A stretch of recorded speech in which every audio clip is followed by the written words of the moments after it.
तुमने बहुत जगह सुना होगा, शायद कोई ब्लॉक है, लिमिटिंग बिलीफ की वजह से मैनिफेस्ट नहीं हो रहा है।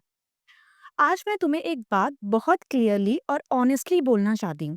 लिमिटिंग बिलीव्स और ब्लॉक असल में होते ही नहीं है। और जब तुम ये समझ जाते हो ना कि लिमिटिंग बिलीव्स और ब्लॉक नाम की कोई चीज़ नहीं होती, तो अंदर का प्रेशर लिटरली खत्म हो जाता है और तुम्हारी मैनिफेस्टेशन जर्नी बहुत ईजी होने शुरू हो जाती है। Hi, welcome and welcome back to my channel which is mindful manifester. अगर अभी तक आपने मेरे चैनल को सब्सक्राइब नहीं किया है तो प्लीज़ कर लीजिए सो दैट आने वाले लेटेस्ट अपडेट आपसे मिस ना हो। तो चलिए अब आगे बढ़ते हैं। मैनिफेस्टेशन में जो सबसे बड़ी मिसअंडरस्टैंडिंग होती है ना, वो ये होती है कि हम ये मानने लग जाते हैं कि शायद मेरे अंदर कुछ गलत है या शायद मुझे पहले कुछ फिक्स करना पड़ेगा या खुद को फिक्स करना पड़ेगा। लेकिन सच ये होता है कि तुम्हें कोई फिक्सिंग की ज़रूरत ही नहीं होती है। कूल डाउन, मैं तुम्हें और अच्छे से डिटेल में समझाती हूँ। पैनिक नहीं करना। एग्जाम्पल से समझो। सोचो तुम कार चला रहे हो और जीपीएस बोल रहा है लेफ्ट लो, लेकिन तुम राइट ले रहे हो। क्या इसका मतलब ये है कि कार में कोई ब्लॉक है या इंजन खराब है? नहीं ना, बस डायरेक्शन मैच नहीं हो रही है। समझ में आ रही है?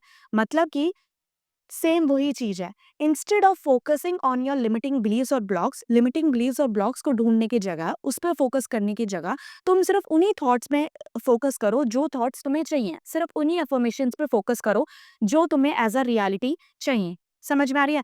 यहाँ पर जीपीएस कार के उसमें, यहाँ पे जीपीएस तुम्हें लेफ्ट लेने के लिए बोल रहा था, लेकिन तुमने राइट लिया। इससे क्या हुआ? तुम्हारी डायरेक्शन चेंज हुई, कार की डायरेक्शन चेंज हुई और तुमने अलग रूट, अलग पाथ एक्सपीरियंस किया। सेम वैसे ही मैनिफेस्टेशन जर्नी में, instead of focusing on your limiting beliefs या ब्लॉक्स, कि मेरे ब्लॉक्स क्या हैं, लिमिटिंग बिलीव्स मुझे पता करना होगा, तब जाके मुझे मेरी मैनिफेस्टेशन मिलेगी। उसमें फोकस करने के बजाय तुम ये फोकस करो कि मेरे अंदर कोई लिमिटिंग बिलीफ नहीं है और मुझे बस उसी डिजायर्ड अफर्मेशन या थॉट पे फोकस करना है, तो ऑटोमेटिकली तुम्हें तुम्हारी डिजायर मिल जाएगी। ओके। तो यही वैसे ही मैनिफेस्टेशन में भी ऐसे ही होता है। प्रॉब्लम ब्लॉक नहीं होती, प्रॉब्लम डायरेक्शन होती है। हमें किस डायरेक्शन में जाना है। जैसे कार ने राइट की बजाय लेफ्ट लिया तो न्यू रूट उसने एक्सपीरियंस करा। सेम मैनिफेस्टेशन में भी हमें, instead of focusing on your blocks और limiting beliefs, just focus on your desired thought. ठीक है, अब मेन मुद्दे पे आते हैं। तुम्हारा डिजायर तुमसे दूर नहीं होता, तुम बस अभी उस आइडेंटिटी से देख नहीं रहे हो। कमी इसी चीज की होती है। अब तुम पूछोगे, अगर मान लो कि हमें ब्लॉग्स वगैरह फाइंड आउट करने की जरूरत नहीं है, तो बट स्टिल हमें अपना मैनिफेस्टेशन अभी तक क्यों नहीं मिला? तो मैनिफेस्टेशन ना मिलने का जो मेन रीजन है वो यही है कि तुमने अभी तक अपने आप को उस आइडेंटिटी से नहीं देखा। अगर तुम एक मिलीनियर वुमेन हो या मेन हो, तो अपने आप को किस तरह से देखोगे, किस तरह से ट्रीट करोगे, किस तरह से सोचोगे, किस तरह के एक्शंस लोगे, उस तरह के एक्शंस लेना शुरू करो, सोचना शुरू करो। अगर तुम मैरिड वुमेन हो जिसकी तुम्हें ऑलरेडी तुम्हारे डिजायर्ड एसपी से शादी हो चुकी है, वो किस तरह से मूव करेगी या वो किस तरह से मूव करेगा, कैसे थॉट्स लाएगा, कैसे एक्शन लेगा, उस तरह के थॉट्स के साथ मूव करना शुरू करो, एक्शन लेना शुरू करो। फॉर एग्जाम्पल, तुम बोल रहे होते हो आई वॉन्ट लव, मैरिज और मनी, और अंदर से आइडेंटिटी ये होती है तुम्हारी कि मैं अकेला हूँ या अकेले हूँ या मेरे साथ कोई ऐसा, कभी ऐसा होता ही नहीं है। अगर इस तरह की आइडेंटिटी होगी तो कैसी चीजें मूव करेगी, कैसे मैनिफेस्टेशन आएगी? तो ये तुम्हारी लिमिटिंग बिलीफ नहीं है, ये बस तुम्हारी एक ओल्ड आइडेंटिटी है जिसमें तुम्हें वर्क करने की जरूरत है। तुम्हें अपनी ओल्ड आइडेंटिटी से न्यू आइडेंटिटी में शिफ्ट होने की जरूरत है। That's all, nothing else more than else. ठीक है, और इससे ज्यादा कुछ नहीं है। अब एक और एग्जाम्पल के साथ समझते हैं। जैसे अगर तुम ऑलरेडी एक स्टूडेंट हो, तो तुम रोज ही अफर्म तो नहीं करते ना कि मैं स्टूडेंट हूँ, मैं स्टूडेंट हूँ, मैं स्टूडेंट हूँ। नहीं, तुम बस नेचुरली क्लास जाते हो, पढ़ाई करते हो, नोट्स बनाते हो। क्यों? क्योंकि ऑलरेडी तुम्हारी जो आइडेंटिटी है वो स्टूडेंट वाले उसमें शिफ्ट हो रही है। तो तुम्हें इसको इसके लिए अलग से अफर्म करने की जरूरत नहीं पड़ती। तुम बस अपने एक्शंस, थॉट्स, माइंडसेट एक स्टूडेंट वाला ही रखते हो, एक्टिविटीज, एक्शंस वगैरह स्टूडेंट वाला ही रखते हो। दैट मीन्स क्लास लेना, पढ़ाई करना, नोट्स बनाना, टीचर से डाँट ना खाने के लिए क्या-क्या कर सकते हो, या टीचर से तारीफ सुनने के लिए क्या-क्या कर सकते हो। तो ये सारी चीज़ें एक स्टूडेंट जो होता है वही करता है। स्टूडेंट की आइडेंटिटी से जो जी रहा होता है, वही करता है। समझ में आ रही है? आई होप यहाँ तक तुम्हें समझ आ गया होगा।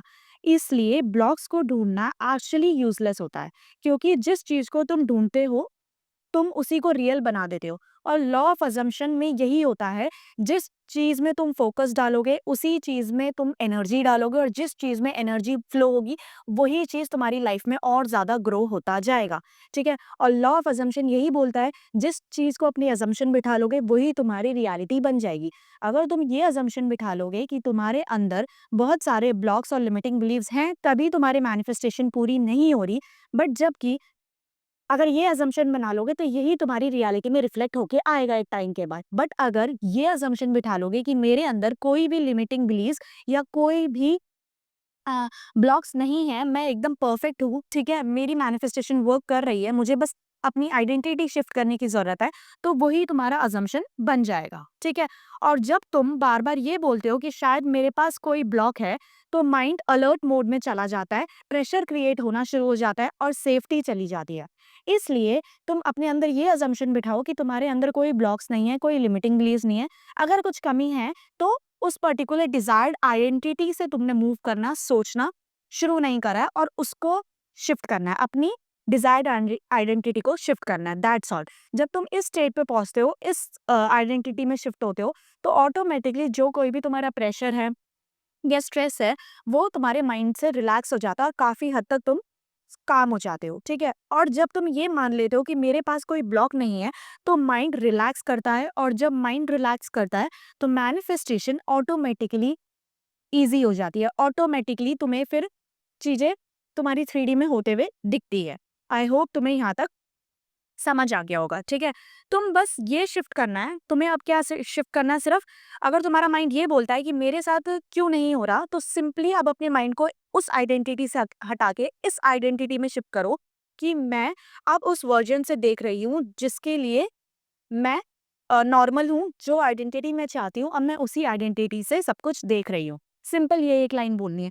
कुछ फ़ोर्स नहीं करना, कुछ हीलिंग नहीं करनी, नो डिगिंग पास्ट। समझ में आई?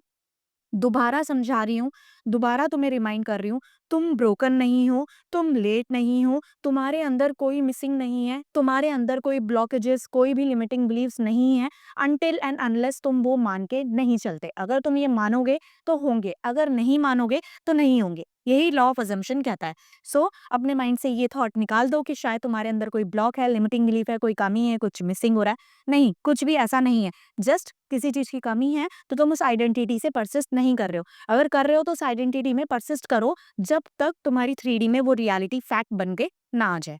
आई होप तुम्हें यहाँ तक समझ आ गया होगा। और जब तुम अपनी न्यू आइडेंटिटी को अलाउ कर रहे होते हो, तो ऑटोमेटिकली चीज़ें नेचुरली फ्लो में आने लग जाती है। समझ में आ रही है? हाँ, अगर तुम्हें ये वीडियो समझ आई हो, इस वीडियो से रेज़ोनेट कर पाए हो, आई होप तुम्हारा ये वीडियो देखने के बाद काफ़ी स्ट्रेस रिलीफ़ हो चुका होगा और अब तुम्हें एक मोटिवेशन मिली होगी कि नहीं यार, चीज़ें वर्क कर सकती है, मैं भी इसमें सक्सेसफुल मैनिफेस्टर बन सकती हूँ। तो प्लीज़ चैनल को सब्सक्राइब कर लीजिए, और मैं आपसे मिलती हूँ एक नई वीडियो के साथ। तब तक के लिए अपना ध्यान रखिए। Ta ta, bye bye, take care.